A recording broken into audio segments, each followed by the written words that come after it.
The Podical sound. Podcast, you can't win. Talking a good game, you can't win. Topics never lame, you can't win. Win. Not your average Joseph. Marvelous. It's ridiculously funny, but funny. Welcome back to the No Judgment Zone. Best No Judgment Zone space in the world, because neither one of us have law degrees. Right here. I am Marvelous. And I'm not your average Joseph. And we are the Pioneer Gang. No, we are. But we are the Podical Sons. We're the Podical Sons. And we repping it for the Pioneer Gang. Right. Somebody's like, what the fuck? They just say they changed the name on us? Who that? We pioneers, man. We pioneers in this game right here. Let's start the show. Folks at home, welcome. First timers, we welcome you all. All the above. Returnees, you like the punishment, don't you? Yeah. I'm a saint. I don't punish nobody. I just have a lot of questions. Hopefully some people's got some answers. That dude over there, you're gonna tell some bullshit throughout the course of the show. So be prepared. Be prepared. I like nobody came from my head when I said anything about Diddy. So I was kosher because I'm like, I'm gonna hear it. But ain't nobody say nothing and stuff. But like, I think people were feeling the same way though. It's like, I appreciate the sentiment. I appreciate it too. Like, comment, subscribe on YouTubers. Hola. Hi. Hello. Hi. 3 cameras up. Spotify, Google Play, iHeartRadio, Stitcher, SoundCloud, other platforms, Podcast Addict. We welcome you all. Type the name in, man. Just type the name in. We Google. We out here, man. It'll pop up somewhere, man. We out here. Don't the spider bots be looking for us? They see us. Yeah, man. Let's get to it. How you feeling today? I'm feeling great, Marv. That's what's up. I'm feeling great, man. That's what's up. How you feeling? I'm blessed and highly favored. I'm not gonna lie to you. That's what's up. Yeah, man. 36 is down the week, and then within the week and stuff, whatever for me. Nice. I ain't there yet, but I mean, it's still good. It's still a good feeling. It's a I'm a COVID birthday vet because this is my second time around. The second time through. Yeah, remember last year my birthday? We were still on the first lockdown. Yeah. The very first lockdown and stuff, whatever. So this time again. So you got any nothing? Nah, you just gonna lay low. I just want to get fed. That's it. I'm on some old people shit now. I got a doctor's appointment on my birthday. Yeah, a doctor's appointment on your birthday. I was looking like, they're like, yeah, we can only see people on Mondays and Thursdays and stuff like that. So I was like, Monday can't happen for me and stuff. Whatever. I'm like, well, I'm off.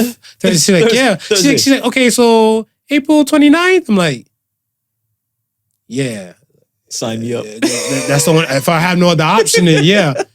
She's like, okay, and your name is? And then it said my name. I'm like, are you looking at the computer right now? She's like, yeah. I'm like, what's the date of birth?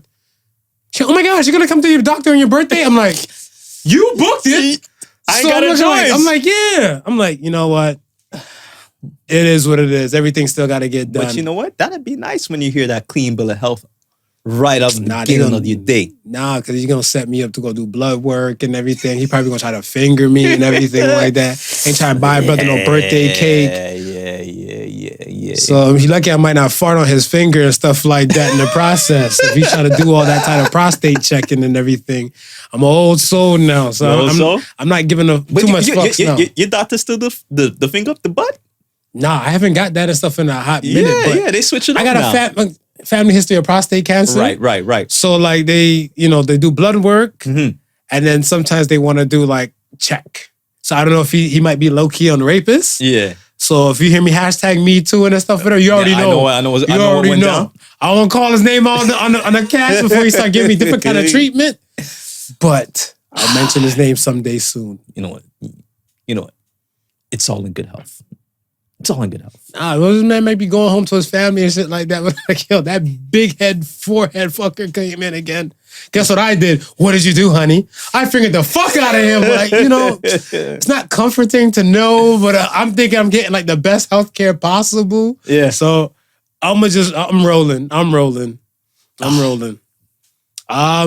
So yeah. Let's get to the questions and stuff, whatever. Let's talk. Who was saying that? Salute to my girl Jackie. My girl Jackie, I'm gonna give her a shout out and stuff real quick. She rocks with the podcast. Shout And out all to the you, above. Jackie. She looked at me. She hunted me down. She's like, every question you posted this week, you were looking for a fight. So I'm like, no, I told you. no. I told y'all. She's like, you want a box? I was like, I don't want a box. I just have questions. Hopefully y'all got some answers. Just questions. So the first question and stuff was, which is more unrealistic, a 30-year-old virgin or a faithful millionaire? Let's talk shop. 53% said the 30-year-old virgin. That's more unrealistic. That's more unrealistic. Let me hear your thoughts on this one. Go ahead, fire away. I was kind of leaning towards the millionaire. Yeah, I fully leaned. I smooth criminal Michael Jackson leaned into the fucking millionaire. Right. So I'm like, that's more unrealistic to me. More unrealistic I don't to know me. that many millionaires on deck. Right. I know a few, but like not that many and stuff. And the ones that I know, this guy's. The ones I know. I'm not here to expose nobody. Yeah. They've went through their own type of thing and Yeah. stuff. Whatever. They're better now. Right. They're better now. You know what I'm saying? But I was like, a 30-year-old virgin is unrealistic. They had a movie for a 40-year-old. 40-year-old, right. That's it. I mean, it's only 10 more years on top of the 30. So talk to me. Why do you think people and stuff went for the 30-year-old virgin? Everybody out here fucking? I think that's what it's got to be, man. I think we've now removed this whole notion that marriage comes first before you get the poking. Nah, people is just getting the poking. So the fact that you still 30 and you're a virgin, that's like a wild concept to some people. So let's look at a religious standpoint now. Let's say if like you're fully devoted to your faith, right? Whether it be Christianity, Islam, Judaism, Whatever preaches marriage before sex. Right. You're in this type of realm and stuff, whatever, where you're looking like, yo, you know, you're not doing the most and everything, but people are still saying like, nah, you out here fucking. Yeah. I'm not gonna lie to you. A few years ago, well, not a few years ago, damn, a decade ago, because I'm old now. Me and Ben Dillinger, we went out to dinner and stuff with, I think, 3 of his female friends. Right. Shout out to Ben. What's up, man? And when we out kicking and everything like that, I think the virginity talk came up to the table. And when it came up, one girl jumped up and stuff, whatever, she was there. She's like, oh, you guys don't want a virgin and stuff? And I'm like, nah, you gotta test drive the car before you buy it. And she's like, how dare you? You're comparing women to cars and everything. And I salute to the waitress that came to the table. Waitress, woman, came to the table and stuff. She's looking like, I said, excuse me, miss, I'm gonna ask you a quick question. Yeah.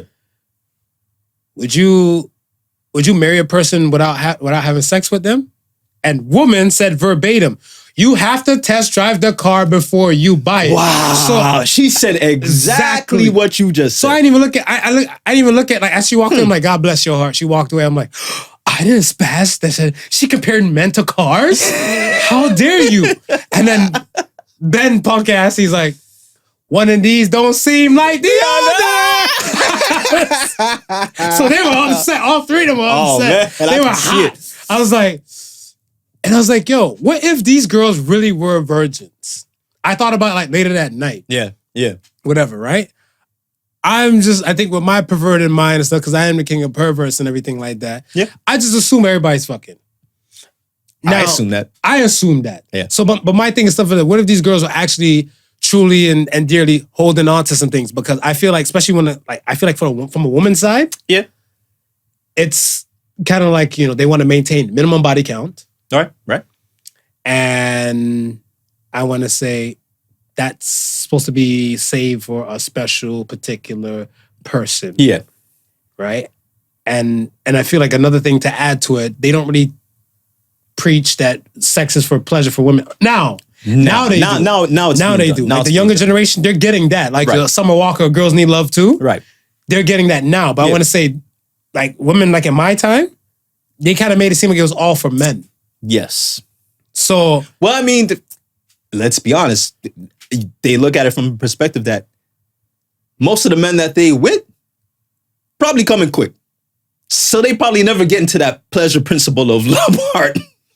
True. So for the most part, it would have been for men. True that. You're right. I don't know. Like, and then I remember, okay, so your thing and stuff too, when you posted on the reply stuff, you're like, what happens when you meet a millionaire who's 30 years old and still a virgin? I feel like if I was set millionaire on my fucking, okay, when did I become a millionaire? What age? Am I a YouTube sensation? Like we're talking about making money like at 10 years old? I'm a millionaire at 10 or am I a millionaire at 21? Let's say you hit the millionaire status around 25. I'm buying pussy. I don't care what no one says. I don't care what nobody says. I'm buying the puss. You're a virgin no more? I'm buying You're the puss. virgin no more. I'm buying the puss. I'm buying whatever it takes me to get the puss. If it takes me to buy a damn yacht and pose up and pop like Ace of Spade and Bel Air and stuff by the boat for women to come on there, doing it.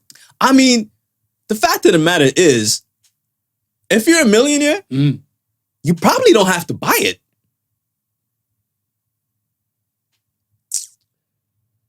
I don't know. It's probably being thrown at you, bro. Might be a cultural thing. It might be a cultural thing. Because here's my thing. My thing stuff is I always thought about like the Chris Rock joke he had. He said like in his old neighborhood, I don't know if he still lives there, but he said there's only 4 black people that live in the neighborhood. Right. Him, Jay-Z, Mary J. Blige, and I believe another comedian. Right? Okay. Only black people live in this neighborhood. Right. Gated community. Yeah. And he said his next door neighbor is a dentist. Not no celebrity dentist, a regular ass dentist. Just dentist. In our world, in the black culture world, we tend to like try to splurge and like do the most. So we would do certain things that kind of warrant more attention. Yes. And then you have, I remember I seen a YouTube thing one time and they said, do all millionaires think alike? All right. And they had all these millionaires and like the black chick that was on there, right? She looked like a million She bucks. looked like a million. The rest of them and stuff, and I was like, they're like regular people that go to the grocery store. So if you looking like a regular person that might just go to a grocery store and everything like, and like you're not probably pushing like a Lambo, a supercar, or something like that might warrant attention, you might not look the part. This is true. So not everybody might want to jump on the sausage. I feel like if you're a woman millionaire, it shouldn't be that hard to just recruit a friend for the moment. Just for the moment. For the moment. Because you don't really need them past the moment. Yeah, because you're a true definition of an independent woman. Yeah. You don't need anybody. You want somebody. You just need the sausage. You just need the sausage. That's it. So that's how I look at it and stuff, whatever. But yeah. All right. Next question I ask and stuff is, who has it easier in life? Men or women? Now, this is where people start getting kind of spicy. And it was a spice of life for this one. First, before we go into the poll, go ahead. What was your thought on it? Who did you have? I had women. Okay. I had women. Why I had women and stuff, whatever, is because I looked at it on general thing. We talked about last week with Game and other rappers and stuff like that. And other people saying like, my woman, I'm fitting the bill for her life. Yes. I've never once heard of a movie, Pretty Man. I heard of a movie called Pretty Woman. Right, yeah. Right? Yep. Rich man, fit the bill, prostitute, off the streets and everything like that. Hell, they could do a remake. They did a remake for Ghostbusters. Yeah, they could do a remake for Pretty Woman. They could do a remake, Pretty Man. Pretty Man. I could be that character. I'll take the check. You know? You take it? I'll be a guy who used to be stripper / OnlyFans creator. I think I like Pretty Dude better. Pretty Dude? Yeah, Pretty Dude. Pretty Man sounds kind of questionable. No, but Pretty Dude kind of have like a more 2020 feel to it. I don't know. Pretty Dude sounds like some kind of some locker room and like some grinder location. Pretty Dude. Hey, Pretty Dude. What's up? You dropping the soap? Like, that's why. But that situation won't play out. Right. And I feel like we can write a narrative about a woman getting going from negative to positive, getting scooped from nothing to something. Yeah. Like that so often because that's more common. It is more common. The other way around isn't. Yeah. And that's what I'm saying. Like, it's kind of easier and stuff for them. Now, women have it hard, definitely. Like, I want to say, all right, we'll talk about the job shit. Let's be real. Yeah. Jobs, like pay gap for certain type of things, rape. Yeah. And definitely, like, I want to say, like, that I don't want to shortchange it, but say like kind of like the Me Too movement. Right. But it's kind of like they're more likely in an uncomfortable situation, very possible and stuff, whatever, right? I know somebody and stuff that a woman, female friend of mine, she has big chest, right? And she said she was in conversation one time and stuff with this dude pertaining to like, I guess like a friend of the family. And he's picking up something for like a relative of hers. Okay. And then he was having a conversation with her and like his eyes was just titties is right there and she's like, well, yeah, I know, right? Yeah, I know, right? Hello, my eyes are up here. So then she's like, it got to a point where she's like, yo, like I know my chests are big, like, you know, they're just, and I thought about Seinfeld, man, like, yo, solar eclipse. Glance at it, you know that it's there, but don't stare at it. You can't stare at it, whatever. And I get it. It's uncomfortable stuff at sometimes and stuff like, I mean, and ladies, I'm not the type of guy that buy gray sweatpants like that, whatever, but I'll make an exception to make the game equal for y'all. Just equal it out, man. That's what they want a playing field that's equal. Was it Legend of the Bulge, man? You might get like I was gonna say get like a cock ring or something like that. Just chop the blood flow and just Willie beam in, you know? Have it come down the leg and stuff, whatever, in the gray sweatpants. That reminds me of the movie with I can't remember the actor's name, but I think it was what women are thinking or something like I can't remember. Mel Gibson. Yeah, What Women Want. What Women Want, when that scene where the woman was focusing on his crotch and she's like she had the thing, so he kept giving her one of the giving her the pop. Yeah. Yeah. But I had women too, but I like for the same reasons though, because you know when we drop the polls, we like to leave it open ended, so it's like it can go any way with your thought. It's whatever you're thinking about. It's from your point of view, your perspective, and so that's why when I seen the men have it easier when the poll, I was like, okay, I kind of thought where women were. Salute to all the women that support this podcast because y'all dominated that fucking poll. I looked at it, I was like, man, man, man again. Other than that, who run the world, girls? It was insane. But again, I see why they would have had men winning simply for those things that you just pointed out, right? It's a man's world, dominated by men. Most opportunities are given to men. So from that point of view, it would seem like we have the easier go at it. For now, I got a hospital setting. I work in a hospital setting. That's a female-dominated sport.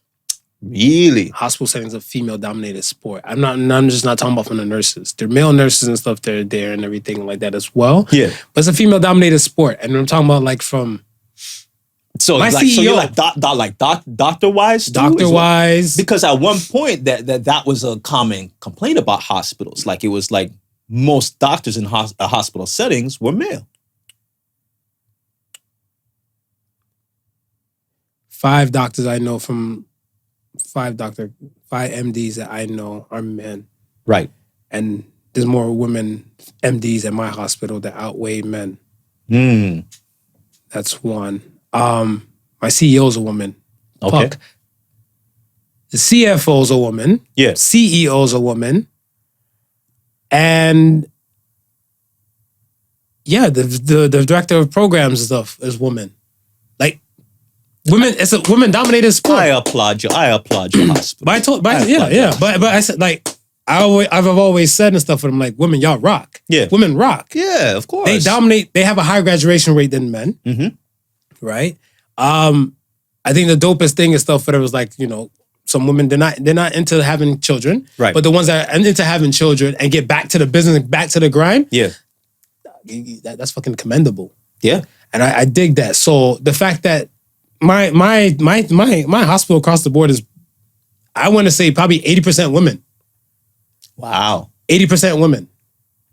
That's a good stat. But even when I was telling you about work and shit earlier and everything, like I was the only guy having a damn speaking about like what are we gonna do pertaining to the future and everything. It was all women in the room. Yeah. This is true. It was all women colleagues and stuff I have, whatever, right? So that's a different dance, whatever. I'm not saying like women don't have it hard, but I feel like you guys have it a little bit easier and everything. Like, yo, when you come to a speed ticket and everything, your feminist prowl can kind of help shake off some of the nonsense and everything. Fuck, I feel like women owe us. White slave owners owe us for reparations. I think women owe men for reparations for eating the damn apple. Yo, fuck. I'm sorry. Someone had to say it. I'll be the asshole to say it. Eve, why? You did this to us. We were kosher in the Garden of Eden. Listen, I think once in my entire lifetime of going to a function, whether that just be like a regular function or like a club, somewhere where drinks are being sold, once.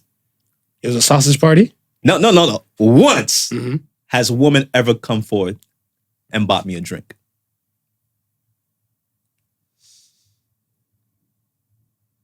Really? Damn. Once. You know, I used to think I was ugly until I hear you say that. I'm ugly now? I didn't say you're ugly. You're a handsome dude. Oh. You're a handsome dude. It's just that, like, you know, like, I've been bought drinks by women less than 10, more than 4 times. Yeah. To my knowledge. If I'm gonna give it a number, I give it like 6. Okay. I get like 6.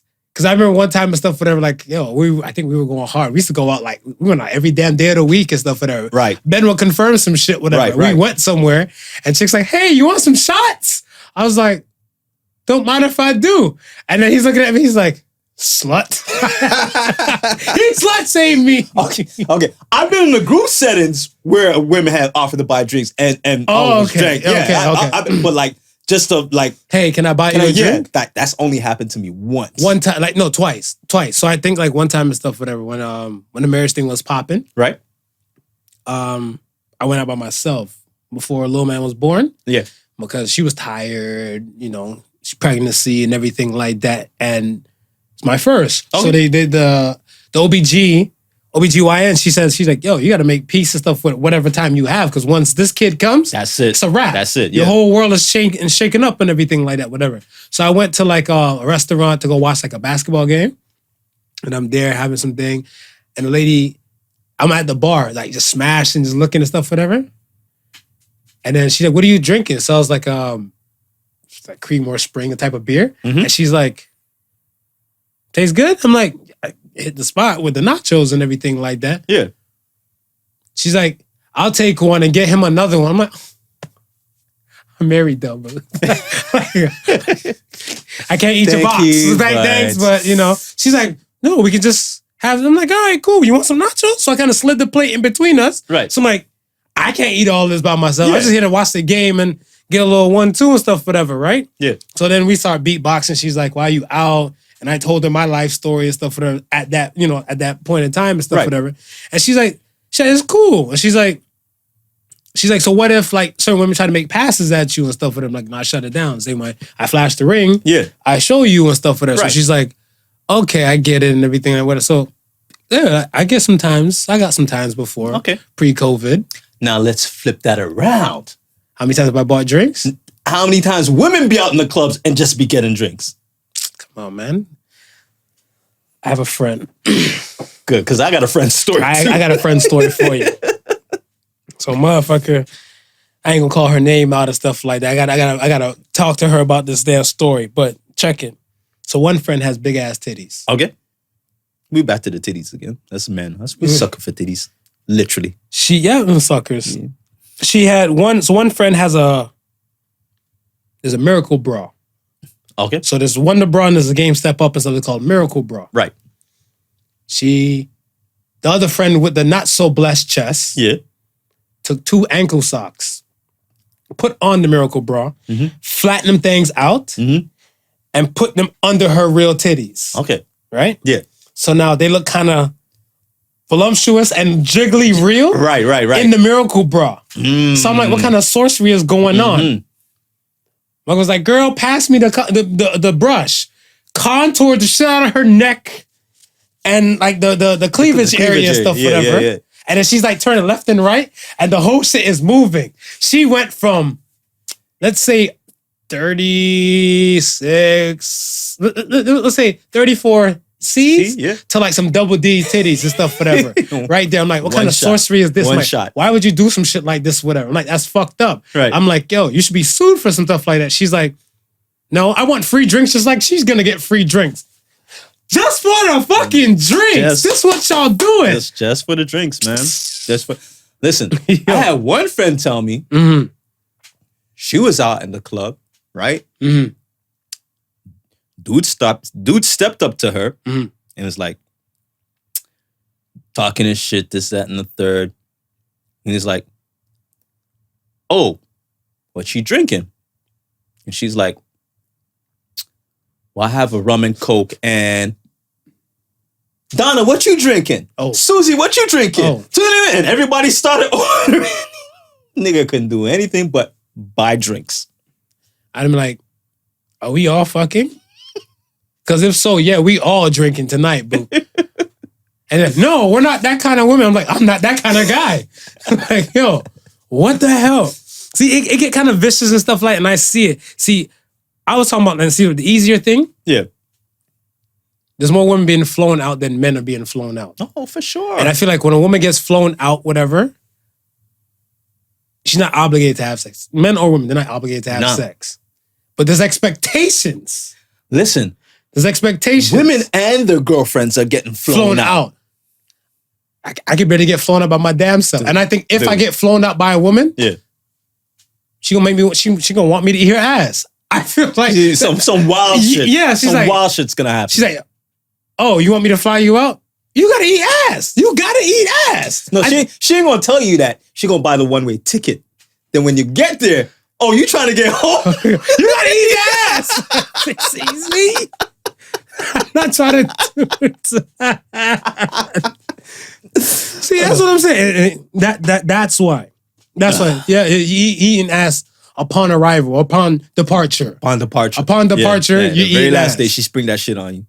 She's You like, know, I still ain't bought your ticket to go home yet. yo, I was watching Insecure and shit like that, and I think like the one part where like Molly and Asian dude, Right. they're in the bedroom. I brought this little outfit for us on to fuck on this vacation. Yeah. And she's like, you gonna eat this ass? I was like, technically, he flew you out because it's a family trip, but he eating ass on a family trip. Poor guy. So, yes. Poor guy. I feel like women have it easier than men. Ladies, come for my head. Feel free to. Y'all gonna come for it anyway. Okay, let me ask you this. Why are we in the realm? You feel like society is pushing people to be single or married? It looks like more of a single world out there to me. Why you say that? Just people's general attitude towards marriage. I mean, just people's general attitude of like really staying together. Everybody seems to be like on a hit and run journey. Derrick Jackson? Yo, I agree. See, I'm a fan of marriages. Yeah. I'm a hopeless romantic. Contrary to what y'all believe. Let me look at all fucking camera angles. Better look at all fucking camera angles. Someone is sitting in their seat right now. You fucking liar. Yeah. Liar. I'm a hopeless romantic and stuff, whatever. So, you know, I dig when I run to like real older couples. Yeah. And I ask them how long they've been together. And they've tell me like anything more than 20 plus years, I'm always a fan of. Right. Whatever, right? Because I'm like, oh, damn, I wish I could have had something like that, but I have to start over from scratch and hope I can play catch up and stuff with those type of things. Sorry to cut you, but it just reminded me of a clip I seen actually, it was either yesterday or the day before on IG. Yeah. Where this elderly couple gotta be pushing close to like maybe late 70s heading into the 80s, right? The husband who hasn't seen his wife in over a year because they're in two separate homes, right? Okay. COVID? The COVID jump off and then being that they're in two separate homes, it was over a year. Okay.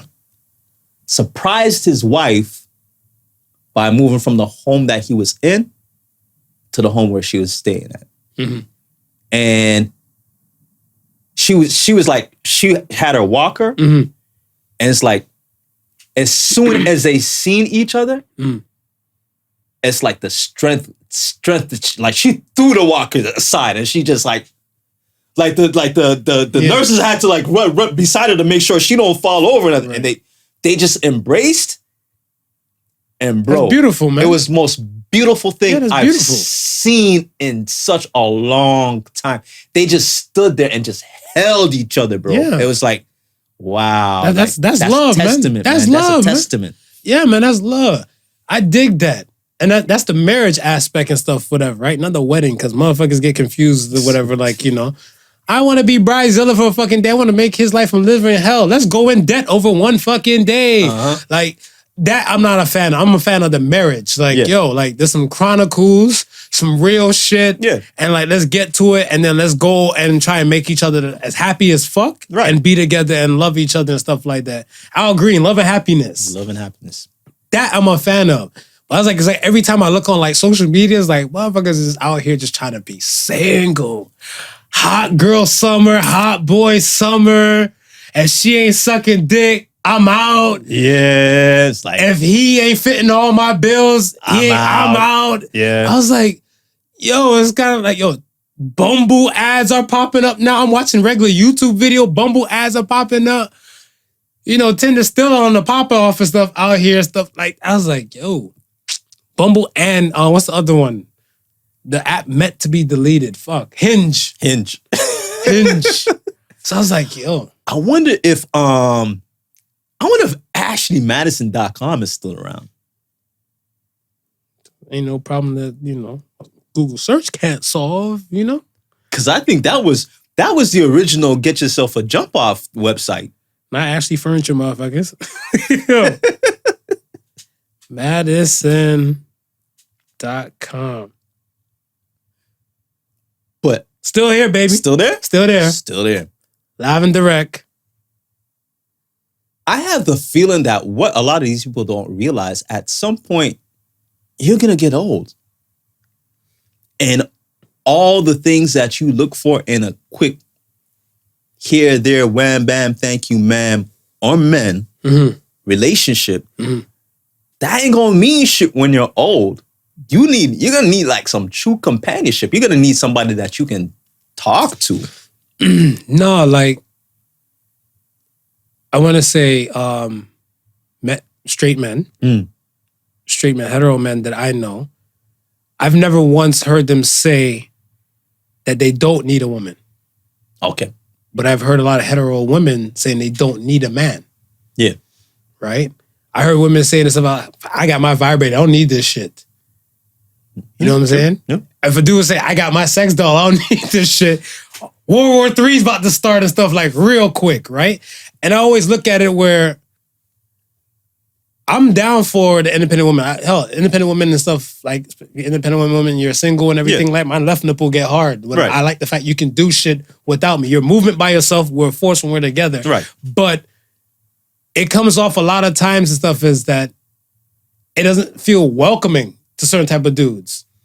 Yeah. And I hear some women like, oh, they're intimidated by a woman who can do this, that, and the third for them. So like, actually, no. A dude kind of likes the fact that you got your own shit and you got to spend his money or dabble into that much type of stuff, whatever. It's just that I guess it comes with a level of attitude or ego when they're doing it for that long. Because I'm like, why don't we just kind of see if this can work? Yeah. If we're compatible, if we can tolerate each other and everything like, because if like same thing you're saying, in our youth or in our prime, looks might be the key factor. Right. As we get older and stuff, whatever, looks can fade. That's gonna fade, man. My hair thinning out and shit like that, whatever. Like I was having froze and everything. Like looks can fade. Yeah.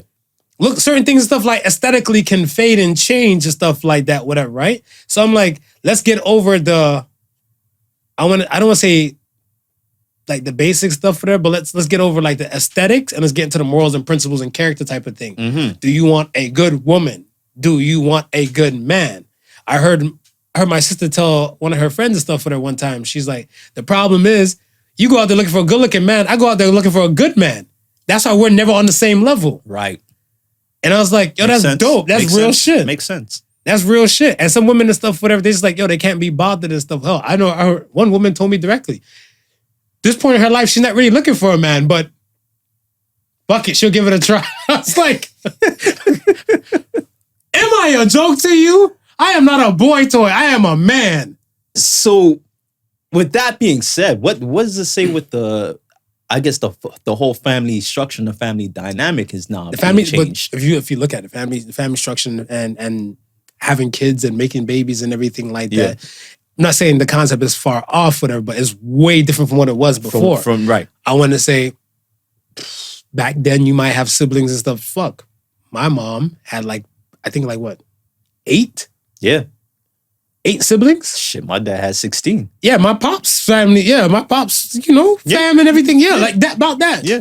About that. It's like high ass numbers and stuff, double digit status and stuff with her. So I'm looking at stuff, I'm like, okay, we're not expecting it to be on that level, but at least a little watered down and stuff, whatever. But all of those people having kids and stuff, you would think at least 2. Yeah. I got 1. Yeah. I got 1. And then there's other people and stuff, whatever, they might do it 2. Some of them, the shining stars and champions or the millionaires on the low ski, having like 3. Yeah. Whatever. But I'm like, that is a rarity. It's a rare thing. It's a rarity and stuff, whatever, right? And if they do have 2 or more, more times than not, it's not with the same person. That is true. I have a female friend and stuff where all 3 of her kids and stuff are from different fathers. Right. And she put up like, I think in the beginning, so after her eldest. Yeah. She's like, no, man, next dude that slide up in here and stuff for her, he gonna have to wife her and all the above. Yeah. She ain't get wife. Yeah. She ain't get wife. She was talking good game. Yeah. I mean, why not? Sell a wolf ticket. Of course. But when it came down to it, I was like, what are you looking for in finding forever person? And then she's like, that thought never crossed her mind at that time before like her second child. Right. It was more a level of like loneliness and feel a void. Yes. And then she ended up getting caught up in a situation. Yes. Right? A lot of times and stuff, that's what tends to happen. I think we're doing things for the wrong reasons and we sell ourselves short on resources and like conversation, communication. Communication is a key, man. I feel like if you're talking to somebody, their state of mind is marriage. Right. And if yours isn't, let's not waste nobody's time. Yeah. Just keep it moving. Yeah. When you get to that point, you can't expect that person to be waiting for you. Do that, hey, I'm finally here. Like, no, this person found somebody in the process you were getting your shit together. That's it. Let's not take nobody for granted. No. And if you want to be single and stuff or the eternal bachelor or bachelorette, there's nothing wrong with that either. Nothing wrong with that. Just have your money up because I'm telling you, man, like when the old age hit, you got to be prepared to have that nursing home money or that live-in help and stuff, whatever, when you got nobody to drop your walker to run to, you got to drop your walker that holds onto the sink or the counter before you bust your ass. That's what I'm seeing. Yeah. No, you're right. I don't know. I just feel like this is what we're seeing a reoccurrence of so much, especially with social media and the world we live in and everything like that. I champion couples.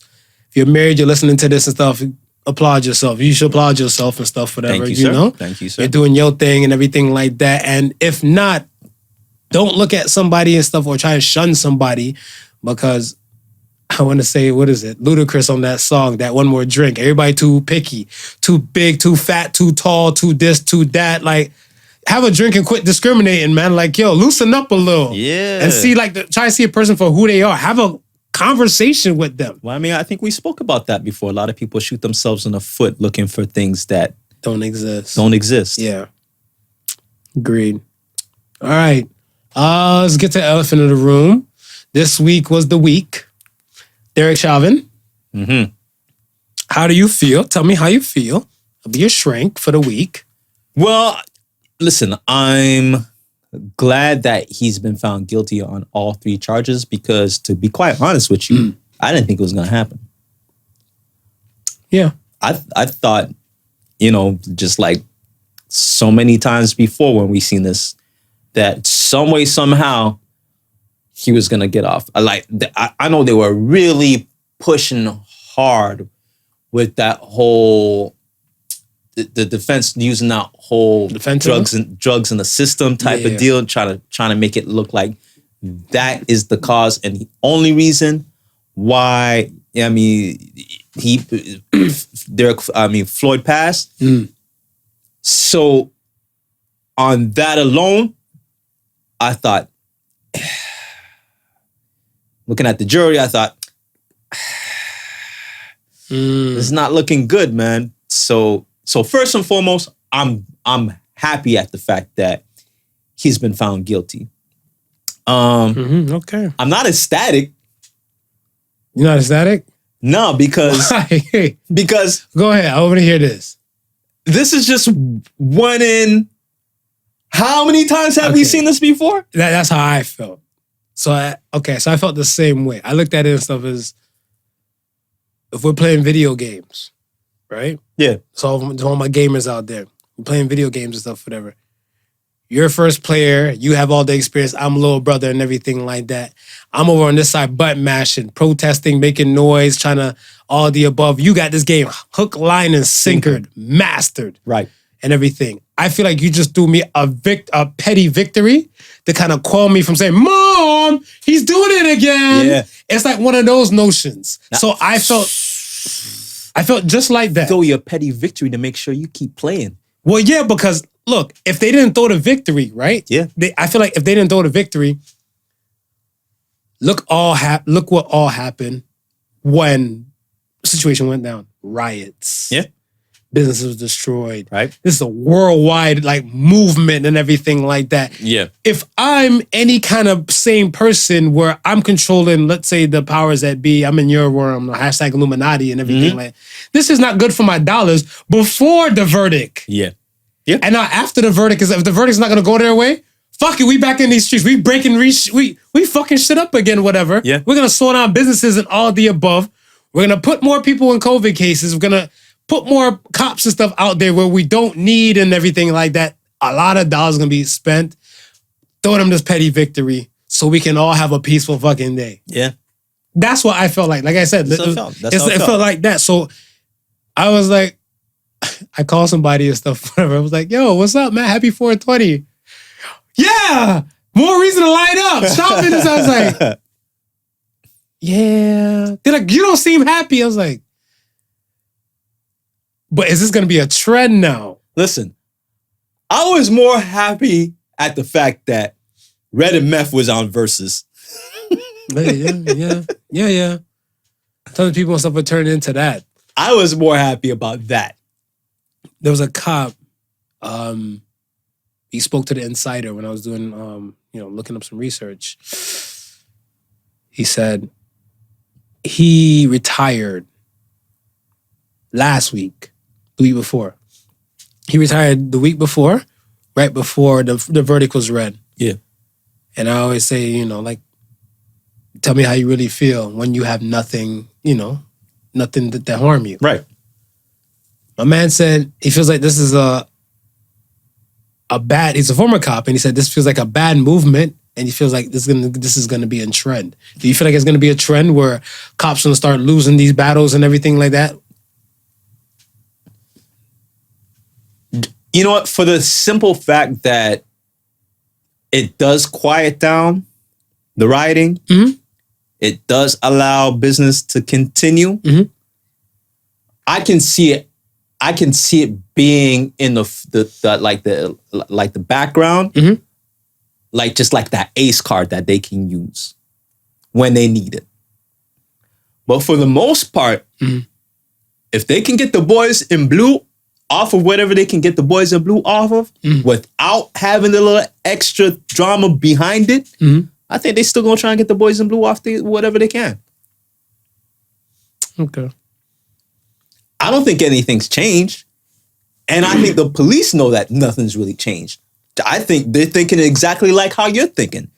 Chauvin is the guy, he's the example that just needs to be there to stop whatever's going to happen. So the other three, they're up later in the year for their trial. Yeah. Right?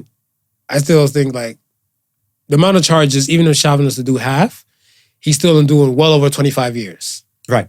Even if he's do half. Because one charge came with, I think, 40 years, and one charge came with 10. So I'm thinking like even good behaviors he might do 10. I feel like he on suicide watch. Yeah. Not beat up watch. They gonna get him. He better join the Aryan Nation in there, link up, and get a swastika on him and stuff for that, and try to. Quick. Let's be real. I'm not wishing death on nobody, but my thing and stuff is that it would tend to happen. We see these things where, like, suicide watch is a must. But you know what, Marv?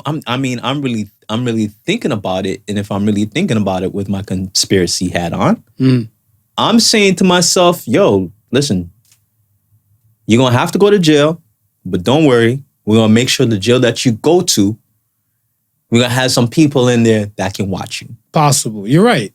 You know who applied for a thing this week? Amber Geiger. Parole. She applied for parole. She applied for parole, and she applied for. How long has it been? Not even that long. What are you talking about? Like 2018. That's when she killed Botham Jean. Yeah. So she applied for parole. They're like, no, slow your roll. So she's like, okay, her lawyer wants to appeal. Right. What? I was like, parole is bad. But I'm like, what are you trying to appeal? You're trying to get this case thrown out. You went into my man's house, popped him while he's eating ice cream. Yeah. So I was like, yeah, I don't see no reason in why Chauvin situation won't happen like this. Yeah. You have a former cop speaking like, yo, we need to make sure this shit don't happen anymore. We need to stop trends like this from happening where cops are going to jail and stuff like that for doing their job. I'm like, your job is not to put a knee on nobody's neck. No. Your job is not to shoot somebody when they're reaching for an ID or anything like that. Your job is not, that's not your job. And if you felt like that and stuff, whatever, honestly, you should never been a cop. That shouldn't be your job. But I don't know what to say. Yeah. I don't know what to say about that. Well, yeah. Meanwhile, black officer who popped the white girl, he rotten. He's doing the 12. He's doing the 12 and a half. He's the straight. He's doing the 12 and a half. And that was a few years ago. So I ain't even heard him appealing anything yet. But Geiger is already on the go. Mrs. Officer was the first episode. Yeah. We 130 plus deep. Yeah. Every week. Uh-huh. And then this motherfucker is now applying for, yikes. Yeah. The boys in blue, man. I wanted to pick your brain on the situation. Lady's name is Kelyn Spadoni. She was charged with spending $70K out of $1.2 million accidentally deposited into her account from her bank. She was charged. She was charged for using the money. Yeah.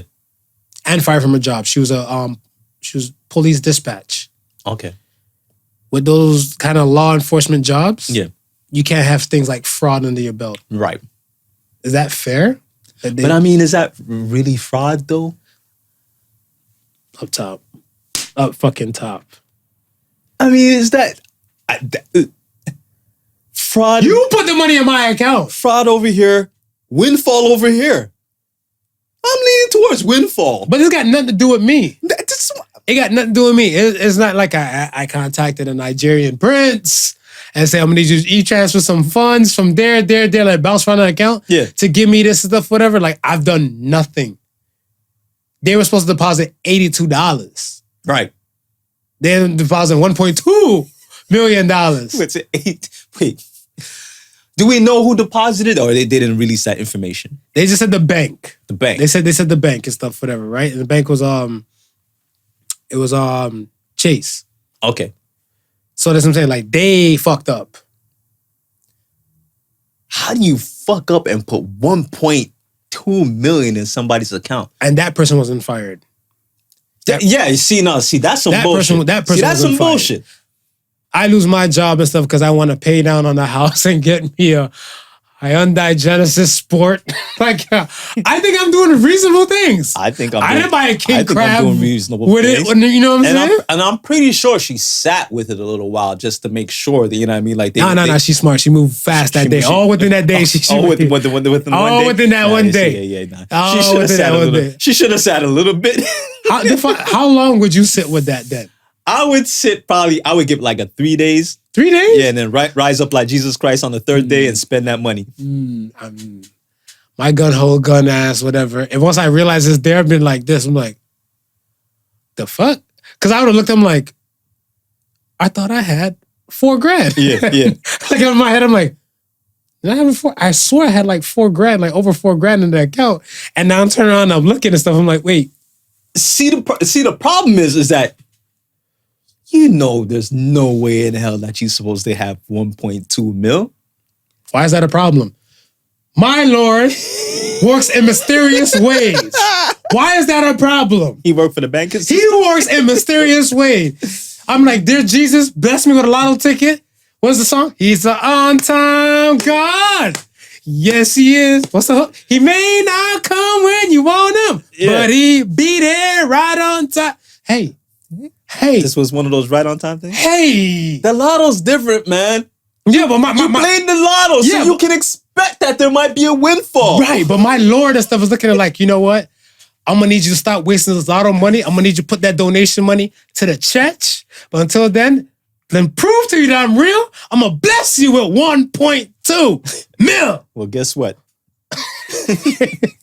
Her Lord, let her know real quick that it was. Because she changed religions. She did too much in her one day. She changed religions. She tried to change banks. She tried to change accounts. She tried to do too much in one day. I'm waiting at least 3 days. If I know it's still in my bank after the 3 days, then I know somebody's not paying attention. For sure. Okay, so let me tell you about a story that happened to moi. Let me hear it. I was in transition of jobs in the same hospital. Okay. And this is when I didn't know, but I had accrued vacation time. Right. I never paid attention to stuff because I always tried to make sure I took vacation. But I had leftover vacation thing, and they paid me the vacation from the old department on the new department's wage. So now that money is now plentiful. Right. So now my black ass and stuff, I went to go take out some money at the bank and stuff one day. Right. And in my head, I'm like, by like $800 and stuff, whatever. You know what I'm saying? Yeah. I'm like $800 because I done paid all my other bills and everything like that. And I do a little double take and I'm like, wait, $2,300?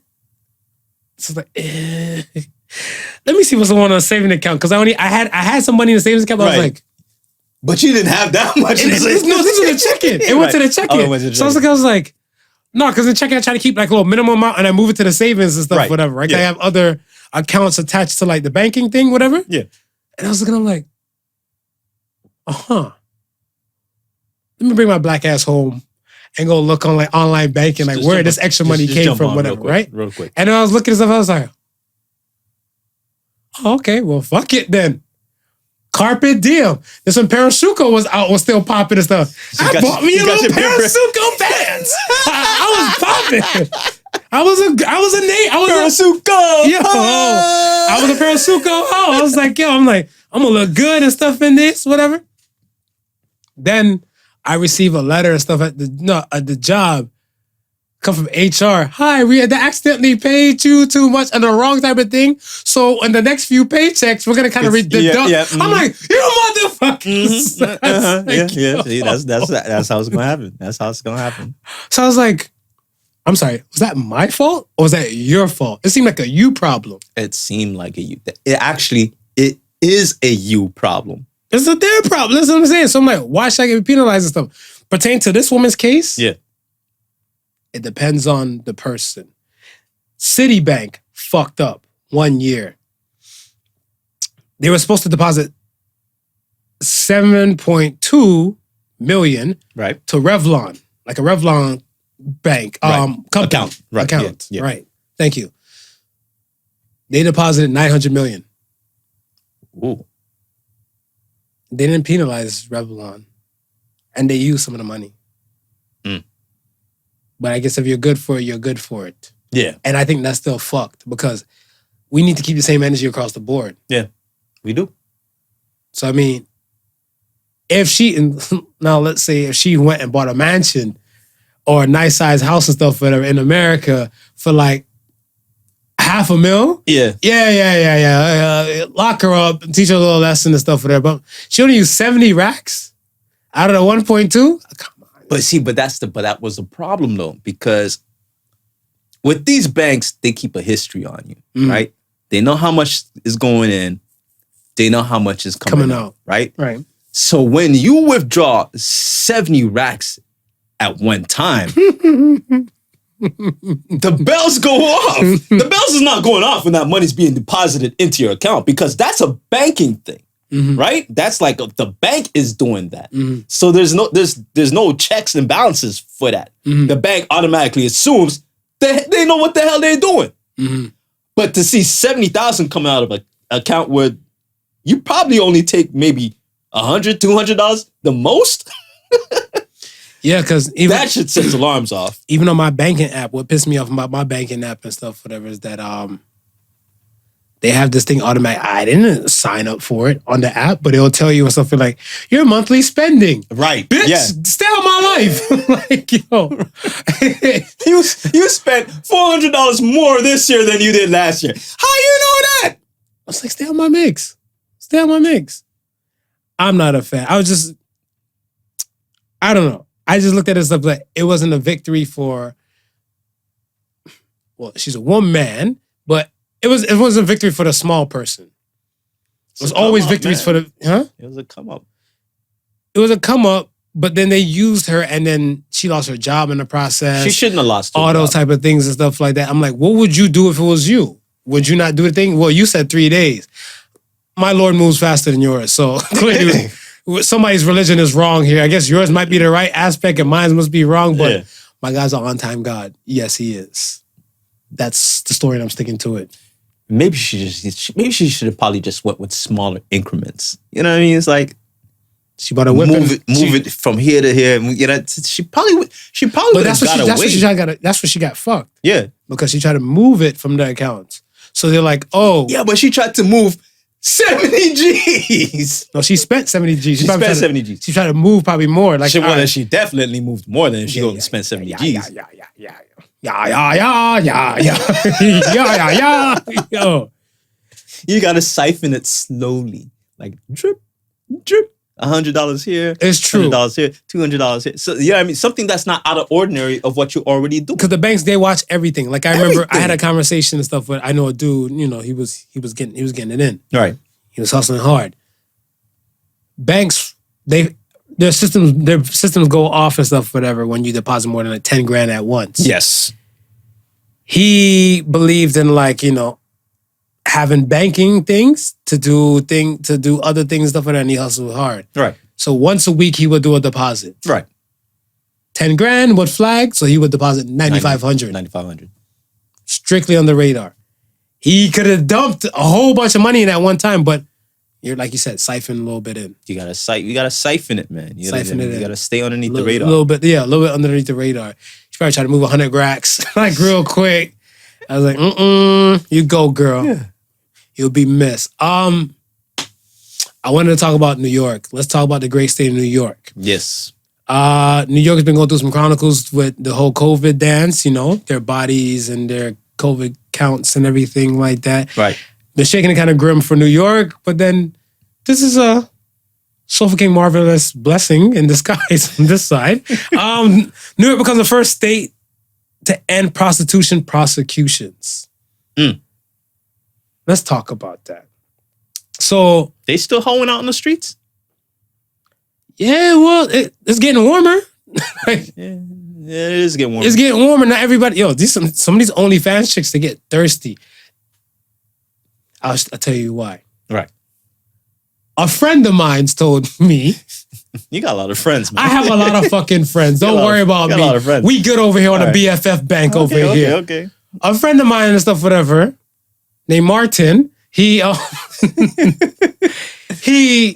was telling me that, like, he liked a few chicks twerking photos on, like, on the gram. On the gram. And then they're like, hey, since you like some of my photos, check out my OnlyFans. That's thirsty, okay? Yeah. I'm just here as a free connoisseur Okay, this is my Costco. I'm just enjoying the sample. I'm the dude that sits at Pervert Row. Yes. What's it called? Courtside seats. I'm the one that sit at courtside seats. I got one $5 bill to throw at you. Let the rest of them like gook and gawk, and I'm just there for the free show. I'm paying $5 for my seat and my show per dancer. Yeah. The end.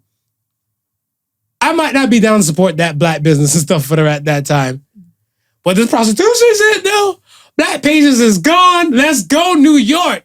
New York, the big city of dreams and wet dreams, man. I got a problem. I mean, the weed and alcohol is already there. I mean, so you gotta set the party vibes. Yo, but I like the fact that they were throwing out like bench warrants and like associated cases going back from 1976 to now. So if you got for unsolicited and everything like that, a prostitution charge, right? That's getting thrown out. That's getting thrown. That's getting thrown out. Has the state of New York legalized weed yet? No. I believe it's in the mix. It's in the mix. I believe it's in the mix and stuff like that. But other neighboring states they have. It'd be interesting to see if and when they do, if they're gonna apply that same logic. What do you mean? Of all those prior convictions going way back, if they're gonna throw those stuff out as well. Oh no. They said April 30th. April 30th. April 30th. Day after my birthday. Recreational marijuana is now legal in New York. Don't get too excited though. But it's April 30th. They're legalizing everything. It. Mm-hmm. So it'd be interesting if because I mean you can't apply this is the law. Of course we can apply a set of rules to one and not to the other. Yeah. But if they do repeal it and throw out some of those, how many people get to come home? Well, I feel like a good portion will be coming home. Let's say if we're saying out of 100 with no other priors. Yeah, not related. It's got to be no. But not relating and stuff, whatever. Probably 80. Probably 80. But that's what I'm saying. Like those things might come with other priors and stuff like that. Like say if you were trapping hard, you were going hard in the paint and stuff, whatever. You were selling weed, but you had guns. Right. You're getting charged for the guns. Right. You know, especially in New York, you're getting charged for the bullets as well. Yeah. Right? So, like, the weed case portion might get thrown out. Right. Not the guns. So, as I said... That'll still stick. Yeah, that'll definitely still stick. So, when are we going to New York to help re-stimulate their economy? I'm just asking for a friend. Martin might want to know. Tell Martin he got to go by himself. It's like that, though. Wow. Friends. How many of us have them? I got a lot. Friends. You got a lot of your BFF bank. You leave this married man alone at home. Is rubbing tongues considered cheating? What are they tugging on? The sausage. Hear me out. Then it might be. Okay. It might be considered some people's cheating. stress reliever might be marijuana. Okay. Some people's stress reliever might be the batting cages. Okay. Some people's stress reliever might be a boxing ring. Okay. What if, shout out to Martin. It is another, his sausage in the hand of a worker. Who's been paid. To relieve stress. To relieve stress. Sorry. So let me tell you what Martin's significant other's gonna ask him. Why she can't jerk it for it? Exactly. What answer does Martin have for her when she poses that question? Sometimes you gotta switch up the norm. Variety is the spice of life. Martin's trying to join that single train. Oh shit. No. I see. My thing and stuff is that I've never been. Yeah. I've always wanted to go. Yeah. Just to see the experience, but the fear in my mind. You ever seen that Fresh Prince episode where like Uncle Phil and Will went to one, right? And they got raided. And I was like, well, my fucking luck That's what's gonna happen. My fucking luck, I'm gonna be in this bitch and like thing. Cause hell, I even went to like a little black leadership thing. Remember the one you were talking about? Right. Like, they want your firstborn and everything Right, yeah. like that. They had a meeting right by one. Yeah. Right? And I was walking and stuff. I'm trying to find like which door do I go to? It was like a little thick Asian one. She outside smoking a cigarette. She's like, you coming in? I was like, I looked at her, how she was dressed, and I looked at the sign. I'm like, nah. I was like, all I heard was sirens in the back of my head. I'm be out there like, I've never done this before. Relax, I'll take care of you. Get on the ground. So I was like, no. Yeah. I'm good. Like God with an extra O, and God knows I shouldn't be there. Yeah. So yeah. But I always looked at him like, but now it's legal. Well, like the convictions won't go through, right, and everything and stuff. Might be a new tourist attraction in the state of New York. Well, for a lot of single men who don't want to get married, it'll be the way to go. So married men cannot go to a rub and tug. That's what you're saying. That's what I'm saying. You better send your wife to go get that training. I was just seeing. It's not going in any orifice though. No, it's not. So I thought if it went into an orifice, that'd be cheating. That would be it. That would quantify. That would quantify. It? Quantify. That's the word I'm looking for. I'm trying to. Well, if that's the case, when you go for your prostate test, tell the doctor. My doctor's cheating on his wife. Tell the doctor. He's fingering this young black man over here. Tell the doctor, hey, doc, you better watch what you're doing because I might alert your wife. I don't want to see. I think it would make it a little extra sus if I like give a look back and have a conversation. Yeah, could be kind of like, yo, like whose finger is this or who asked it? Like, no. So just shut my mouth and stuff, whatever afterwards, and then go home, take a hot shower, and pick up the pieces of the remainder of my life. Just like this. Yeah, but crying being you just rocking your couch. Yeah, just be like. Somebody like, hey, happy birthday. Yeah, happy birthday to you too. It's not my birthday, it's yours. Why are you on edge? You wouldn't understand. Okay, let me ask you this. Some men have a situation, women too, where they use these services to kind of fill a void. Not saying women don't, but you have the escorts. Yeah.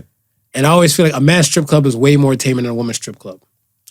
I would say so. Strippers, to me, they're not having sex, but I still put them in the realm of sex workers. Right? When we come down to it and everything like that, the thing and stuff is I feel like men's side is more tame because of the, I want to say security. Yeah. That's why women have it easier. Still go back into that realm. But I feel like it takes a level of discipline and stuff, whatever, not to get lost in those type of realms and stuff, because this is fantasy, not reality. Correct. Because you're paying for set service or set party or set notion and stuff, whatever, for a temporary type of setting. Yeah. Unless you're in Thailand where you actually pay like maybe $30 US to get like a 24-hour thing, don't know. My friend Martin, he knows a lot of things. Your friend Martin, he's very worldly. He's very worldly. Very worldly. Very worldly. He's a good friend. He's a good guy. He's a good guy, by the way. Many travels. But like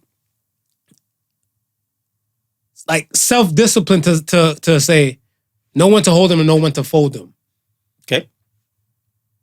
Do you believe that certain people should come to a limit and say, enough is enough. Let me deal with the reality. Let me face the reality. Let me face the music. Because some people just live in the fantasy world. Like that's how like porn addictions and shit like that come up. Yeah. They just live in that fantasy realm and it's like they forget about the reality. Yeah, but it's for some people, are they able to just pull themselves out of the fantasy world though? Because I think that's part. So what does it take to pull himself out of it? I think that's part of the problem, though, man. I think some people have been involved in it so long that it becomes it's like second nature to them. So it's kind of like if you believe your lie enough and stuff, whatever, the lie becomes the truth. Right. That's fucking interesting. I would think you would have to be cognizant of the fact that you're like this is not reality, Mm-hmm. and be able to pull yourself out before that. But once you get to the point of no return, it's almost like you might need help pulling yourself out of that. So, okay. Just like, I mean, like you said, porn addiction. Like Right. people who are addicted to porn can't just turn it off like that and get back to regular reality.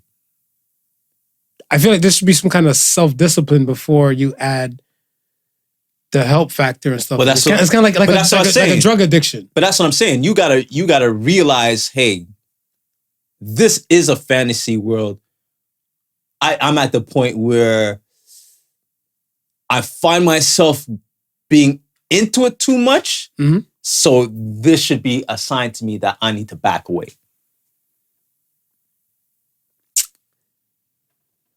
See, I'm 100. No, let's say I'm 99% with you. But I was like, where I'm trying to see and stuff is that how do you know enough is enough?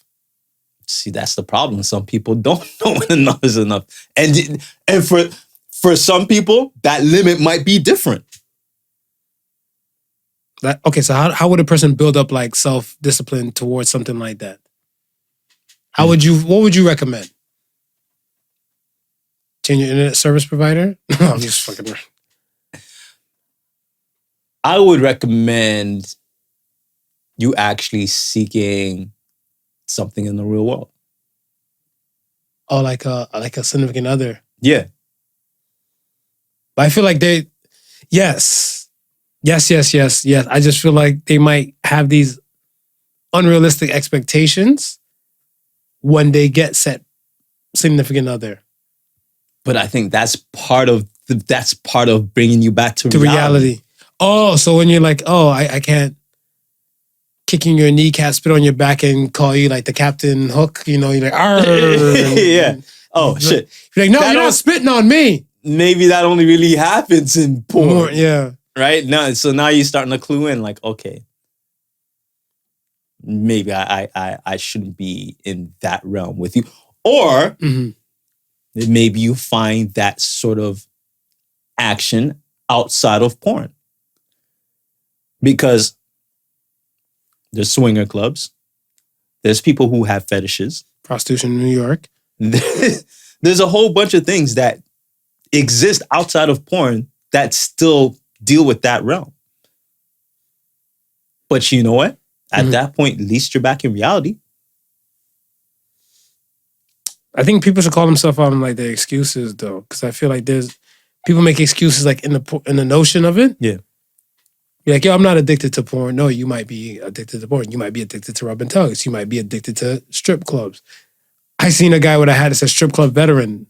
I'm like, how does one become a veteran of strip clubs? I'm like, is it a weekly basis? Is like it a monthly? Is it a yearly? How many times do you go a week to like I need to know this because I'm like, I feel like you have a problem. Yeah. If you go that often and everything like that to become a veteran, it's one thing to like lean into like, I want to say your pain, but to be proud of your pain, I think that's a problem. So that's what I was like, like, but what if that person who's going to the strip club, he's there like every week? Because typically if you find somebody who's there every week, they may have a favorite dancer. What if that dancer is providing them something with much more than just stripping? Such as like conversation? Conversation. There's not a blog out there for them? There is, but what if you just feel you've built up this relationship with this person and you feel safe and secure speaking with that person? We built a conversation over here on the Podical Sons. Feel free to talk to Not Your Average Joseph whenever you feel lonely. Listen, man, I'm here for you. He's out here for you. I'm here for you, man. But you're right. Bonds are created. Yeah. And when bonds are created, certain things kind of go and they sway and move and everything like that. But we've had a stripper on the show. Right. And she's even said this stuff like, you know, it's part of the game. Yeah. So they on one side, they know it's the game. On the stripper side, the stripper knows it's a job. The game. Yeah, it's a job. It's right. a game and stuff. And on the other side and stuff, and they're like, it's my best friend. We go back like spinal cords. My gosh, like she knows everything about me. Yeah, she knows everything about me. She knows my dog name. You know, Mr. Bark Bark and everything like that. I was like, no. The illest thing that kind of touched upon that subject in that scene is when we were watching Euphoria. Okay. The heavyset chick. Yes. The one, yeah. When she was online selling the fantasy, and it was basically dude was like, nah, I just want somebody to talk to, and I'll pay you to talk to you. And she's like, oh shit. You mean I just gotta disrespect you and degrade you and then listen to your problems and get paid for it? That you're a piece of shit. E-transfer it.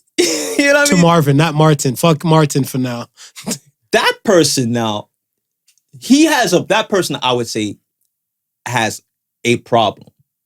Right? Yes. And he's looking at the wrong person to solve it. But at the same time, she's there solving it. How does he escape that? That's the thing. That's what I'm trying to get at and stuff. Whatever. I'm like, how do you take action to that? Like, so I feel like it's like the discipline you have to build up and stuff, whatever. Like, to stop that, to say like, yo, enough is enough. Yeah, enough is enough. Because it's similar to addicts. What is it? But when does enough get to enough? At the point where you realize you don't got no money in your account. Yeah, I was about to say you no longer eating food because you need this interaction. No, you might go to relatives' house, go eat for a bit, whatever. Food. Be like, yo, why you don't got no money, man? Yo, can I take a loan? How much? Why you so broke? It's a long story. Yeah, shit, a lot of truth to that, man. There is, man. I just feel like there's a line where the self-discipline should kick in. I'm not saying not everybody should think like me, but a light bulb should go off. Should go off. Not saying sooner, because some people like it's later. Yeah. But a light bulb should go off and say, all right, you know what? Let me stop making excuses. Let me stop talking and let me start walking. Let me start being a doer. Yeah. And saying like, okay, you know what? This can only fit or quell a fire for so long. It's like a drug. Yeah. You could probably smoke some weed and stuff right now, free up some stress and everything off your mind for probably about like 2-3 hours. After that, reality's coming right back at you. Right back at you. Because you have to really deal with the issues, really deal with the problems. Yeah. Right? So I was just trying to figure that out and stuff too. Okay. Good talk. Get to the question of the week. Question of the week. Are you ready? I'm ready. Are you comfortable with your naked body? Yeah. You are? I am. That's good. I'm comfortable with it. Now, I probably won't go parading. I probably won't go walking down the street naked. But in the mirror, yeah, I'll do a little ones and twos. You know what I mean? I'll do a dance now and then. You do a little side to side slap? You know what I mean? See if I can still hit the thighs. You know? Okay, so how are you taught to be comfortable with your naked body? I don't think I've never been taught. I just... Because some people are uncomfortable with their naked body. Yeah. Some people, like, not everybody and stuff is built the same way. No. Right? And I give Ben Dillinger his roses, and now I'm going to give him some spit. So I throw spit and roses at his podcast. Yeah. Here. He said, I'm not body positive and stuff. And I'm like, no, that's not true. Yeah. I'm body positive, but my thing and stuff is that I feel you should dress accordingly to your shape. I agree. And to your look. I agree. Right? I always laugh. I laugh at, like, especially like the dance hall Jamaican men. Like, this is one guy I seen. I'm not going to call his name. He's an older dude. Yeah. This man pants is tight like a tiger. So you got like these chicken legs and stuff, whatever, just skinny as fuck. Yeah. And then he got like this beer belly gut to go with it. I'm about to say, does he have on a soccer shirt? You know, the form-fitting soccer No. shirt? It'd be like one of those tight like affliction shirt, you know, like the MMA type shirt. Yeah. So it's a tight one that go with the gut that's hanging out here. Yeah. And motherfucker got the nerve to put the fanny pack across like the chest with it. I'm like, bitch, if you don't go your ass home and change, put on some fucking clothes that comfortable. Because like if he laughed too much, whatever, the pants is gonna split on his ass. He's there like, all over. I see him there standing there crushing his weed like. I'm like, you afraid to laugh because you don't fucking split your pants, huh? Fuck off, Marv. I was like, all right, I'm going to go this way. But I feel like you should dress forming to your body. I think so too. So my thing and stuff is that. Damn, us dance hall people, we famous Real we famous for doing that though, man. What? I mean, what? The sprawling skettels? I mean, come on, man. Skettels means whoring type people. Yeah. People. We're not necessarily the whoring type, but just, I mean, they listen, women be in some outfits they know they shouldn't be in. And like I said, there's a level of confidence, and then there's a form of inappropriate. Yeah. Like you know, there's tasteful and tasteless, right? There's like a fine line and stuff in between those two. But I was just looking like, some people, they were taught to be comfortable in their body. Yeah. Whatever, right? Because I know I have relatives and stuff, whatever, like they're on the heavier side. And then you can't, look here, you cannot tell my auntie she ain't the fucking shit. And then Euphoria. Mm-hmm. In the beginning, that girl shamed and stuff, whatever, because she was a fat chick. Yes. Right? Yeah. And some people, they look down and stuff, whatever, like especially in North America, they look down on like bigger women. Right. Right? Or bigger, I say bigger women get it worse more than bigger men. Mm-hmm. Because some women like that teddy bear type. Yeah. And I want to say there's like a rarity or like probably like a little bit of stigma left if like a dude is to like a bigger girl. Yeah. Well, like BBW was for a reason. It's not BBM. It's not Big Beautiful Man. It's Big Beautiful Woman. Yeah. Right? So I don't feel like it's a stigma and stuff whatever to it, but some people were taught to be comfortable with their body and their naked body. But even with mentioning that whole notion of the BBW, right? They may still be big, but that's not what's sexy about them. You're right. It's the fact that they're comfortable, and then the attitude that they extrude with that, right, becomes sexy. But then you come to women. I feel like you have some women and stuff, whatever, who are, let's say, we'll get them like a top model body, I guess, to average. I don't know what the average might be. Use your own imagination. Yeah. After having one child, stretch marks came along, body flab, and everything. Hell, I heard the Canadian government has a thing of stuff they call it a mommy makeover, where they'll do like, you know, liposuction and all that type of stuff and everything, kind of get the woman kind of back. Because these things have an effect on a person's psyche. Yeah. Right? And I looked at it and stuff, I'm like, yo, I think that's dope. But shouldn't be like, these are proud scars, no? One would think. One would think, man. One would think. So that's what I was like. But that falls in, you know, it falls into society's doing, right? Society says you gotta look this way, you gotta act this way, you gotta. So if you're not living up to society, then that's part of the problem. That you feel that's part of the problem because society says you should be one way, and you're not. You're not. When you should be proud of your scars, you should be proud of the fact that, hey, this body birthed 2 or 3 kids. It ain't gonna be looking like the supermodel type after it's done that. But some women still compare. Some women compare. I used to compare stuff back then when I want to say, I had anorexic friends, skinny friends. Yeah. And these dudes just had automatic 6-packs. I was like, bitch. It's like, how many crunches and sit-ups you do? Whatever, right? I'm out here getting it in morning, night. Yeah. I was like, it's toned, but it's the keg? Yeah, it's just a solid keg.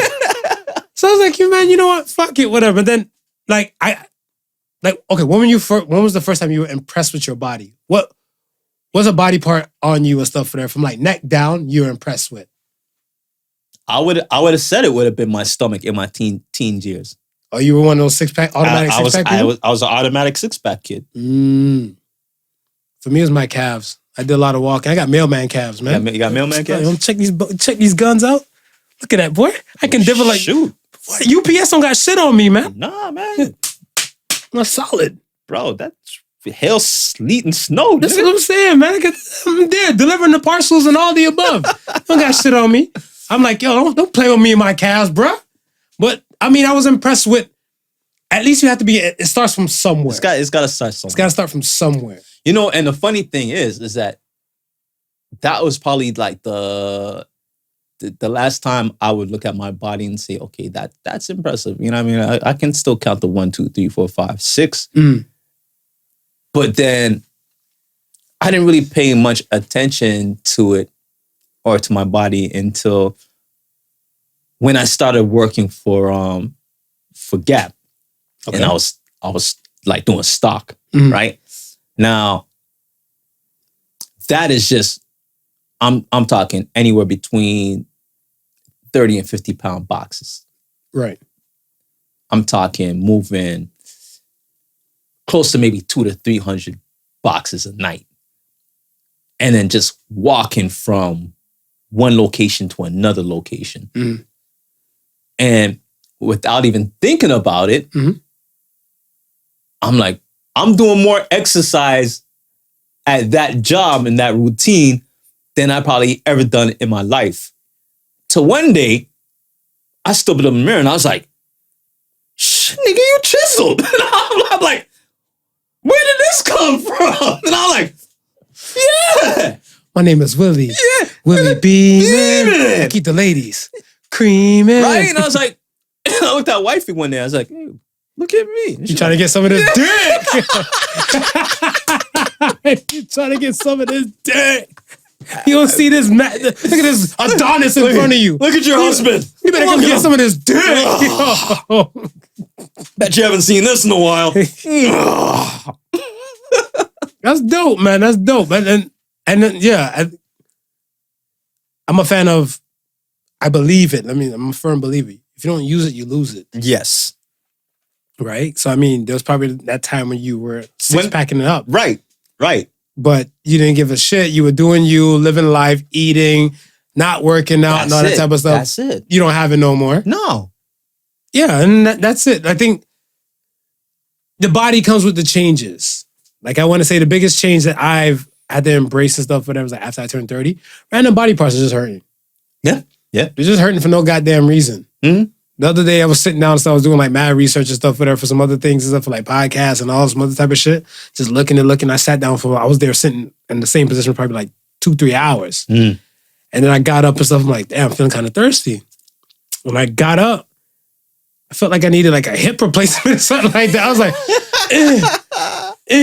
And because I'm old, I'm just making noise for no fucking reason.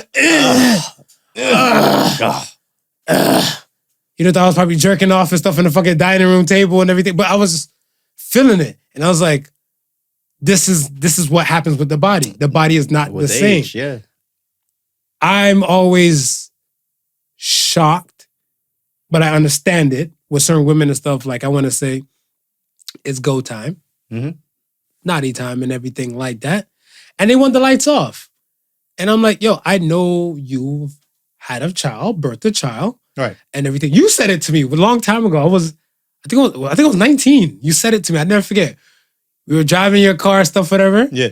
And I was like, that shit kind of thick and stuff, whatever. And you're like, shit, when you're a grown-ass man, those stretch marks are going to be sexy to you. And I was thinking like, yeah, yuck. And then like, it's so true. Yeah. It's so true. Because if I see a chick with like no stretch marks and stuff, and I'm like, I can't afford you. Like, I like, who are you? Are you even a real woman? Right. Like, it's just foreign to me. Yeah. Certain things and stuff is just foreign to me and stuff now, whatever. And then like when I heard Kendrick Lamar was on Humble, I'm so fucking sick and tired of the Photoshop. Give me some shit natural like afro and stretch marks. I'm like, yes. Yeah. The real shit. Yeah. So like if you were a mommy if you're a mommy and you have like a C-section scar, own that shit. You have any scars you're proud of on your body? I just had this one right here. It looked like a Nike sign. Oh shit! How you get that? So this is the funny shit. It's from high school.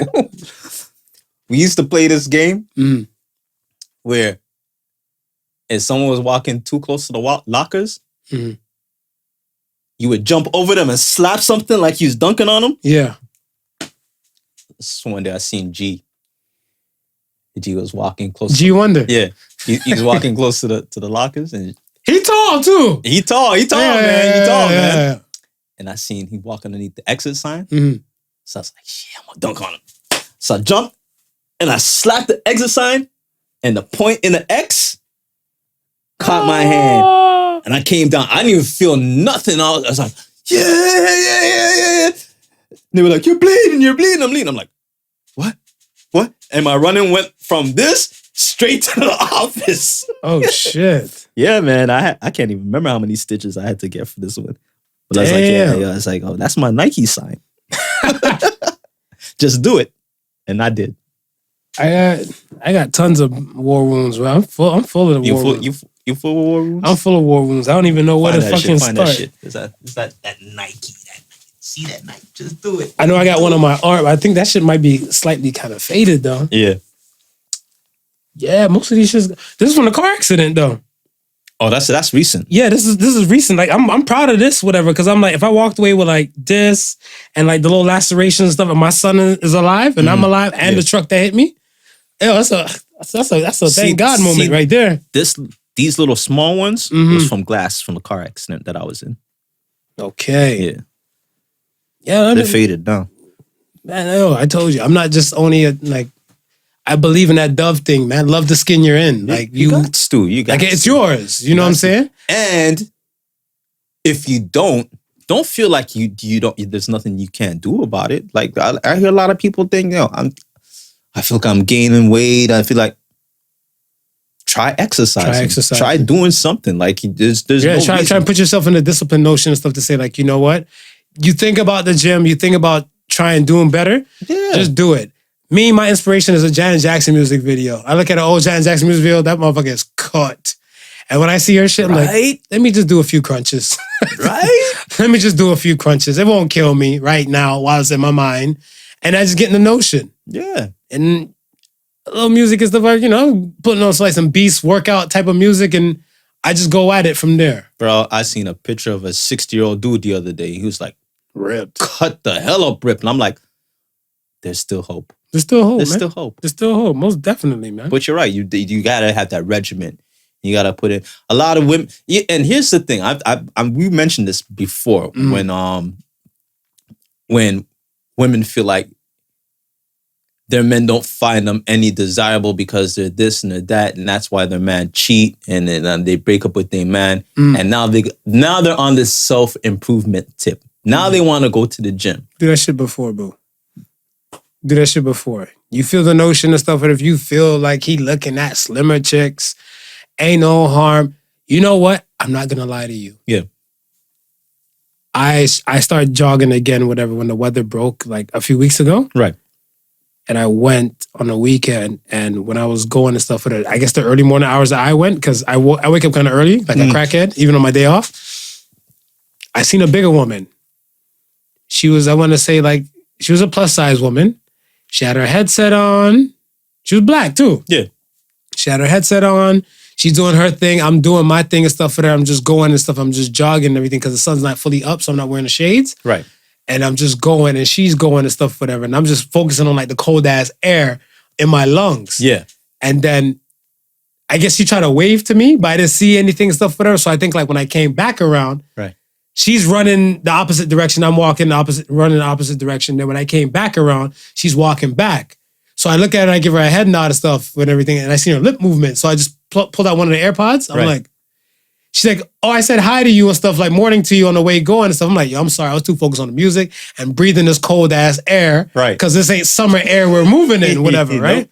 And she's like, it was cool. And I thought it was very inspiring. Yeah. Yeah, it is. Because there's some people who are plus size people, and I feel like they they've become ashamed to try and make the improvements on themselves. On themselves, for sure. 100%. And I was like, yo, it's never too old and you're never too late to do it. Nope. So yeah, it's dope. Okay. Let's get to the Ask the Sons and then we can slide the hell up out of here. First one comes from your favorite vegan. Your fave vegan. Is it inappropriate for a single woman to give a married man a gift for no particular reason? Hell no, it's not appropriate. Is it inappropriate to you? I'm Go ahead. gonna have to say yes, for no particular reason. Why? Just the connotations that it might conjure up. You don't want, you know what I mean? Explain. You don't want the problems. Explain, married man. You don't want Explain. no problems that having to, try to explain to your What, wife the that gift? it's just a friend giving you a gift.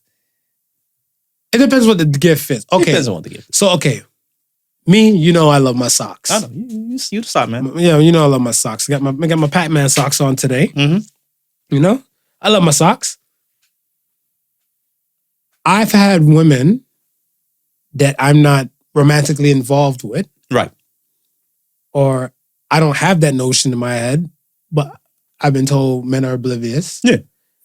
And they've given me socks. Okay. I'm the easiest person to shop for. Got it. Birthday, Christmas, Hanukkah, because Marvin is a Jewish name. Bring the gifts. Bring it on. Bring the gifts. Kwanzaa too. I am black. So bring the socks. Yeah. And I had people just give me socks. Yo, I was thinking of you, so I brought the socks. I'm not thinking, oh shit, this woman wants the dick. Right. I'm not thinking nothing in that realm. The connotation that the significant other or the wife might take it as and stuff, whatever, might be kind of very, very different. Yeah.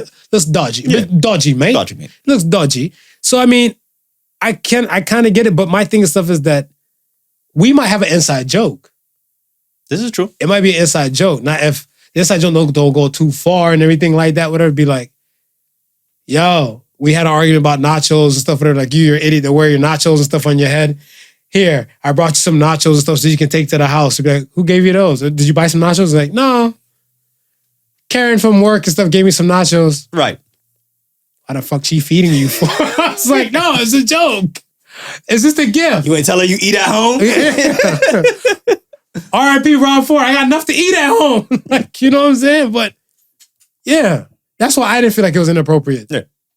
No, that wouldn't be important. Okay. I wouldn't think. Okay. But I mean, if she buys something that she thinks you might look good in, Like a shirt? like a shirt. I'm dark skinned, You're so dark like skinned? a lot of light colors go well with me. Feel free to send any shirts here this way if they're appropriate If they're size, appropriate. large button ups. Thank you. Next one comes from Rocketeer Man. What was the pettiest reason you refused to date someone?